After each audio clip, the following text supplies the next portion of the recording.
ఈరోజు కేశినేని నాని వ్యాఖ్యలు చాలా బాధ్యతారాహిత్యం, దుర్మార్గం,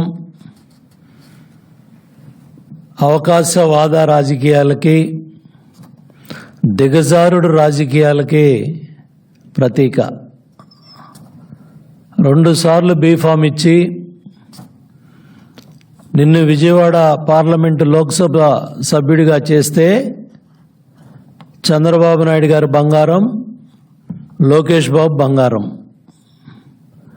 ఈరోజు సీటు రాదనే అభద్రతా భావంతో పార్టీ మార్చి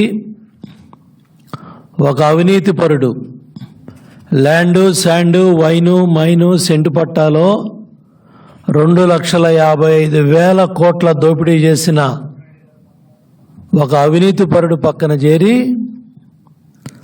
చంద్రబాబు నాయుడు గారిని విమర్శిస్తావా? లోకేష్ బాబు గారిని విమర్శిస్తావా? ఒక బీఫామ్ కోసం ఇంత దిగజారాలా?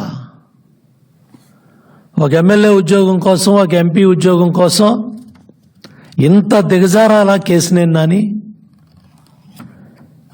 నిన్నటిదాకా ఆహా ఓహో, ఈరోజు మేము చెడ్డవాళ్ళం అయిపోయాం. ఎంతమంది కార్యకర్తల నాయకుల రెక్కల కష్టంతో నువ్వు పార్లమెంట్ సభ్యుడు అయ్యావు. ఆ రోజు ప్రజారాజ్యాన్ని ఏ విధంగా మాట్లాడావో రాష్ట్ర ప్రజలందరికీ కూడా తెలుసు. ఆ రోజు నువ్వు పాదయాత్రలో చంద్రబాబు నాయుడు గారి దగ్గరికి వచ్చినప్పుడు నిన్ను ఆదరించి నీకు అవకాశం ఇస్తే ఇంత దిగజారుడు రాజకీయాలా? 5 ఏళ్ల తెలుగుదేశం ప్రభుత్వ హయాంలో విజయవాడ నగర అభివృద్ధి బ్రహ్మాండంగా పరిగెత్తింది.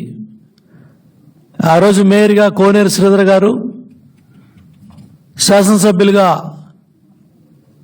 మాజీ పార్లమెంటు సభ్యులు గద్దె రామ్మోహన్ రావు గారు, సెంట్రల్ నియోజకవర్గం బోండా ఉమామహేశ్వరరావు గారు, అట్లాగే 1 టౌన్లో జలీల్ ఖాన్ గారు, ఇట్లా కృష్ణా జిల్లాలో అందరం కూడా కలిసి విజయవాడ నగరాభివృద్ధి కావచ్చు, కృష్ణా జిల్లా అభివృద్ధి కావచ్చు, కొల్లు రవీంద్ర గారు మంత్రిగా, కొనకళ్ళ నారాయణ గారు పార్లమెంటు సభ్యుడిగా అందరం కూడా కలిసి పెద్ద ఎత్తున విజయవాడ నగరమే కాదు, కృష్ణా జిల్లా కాదు, అన్ని రంగాల్లో కూడా ముందుకెళ్తే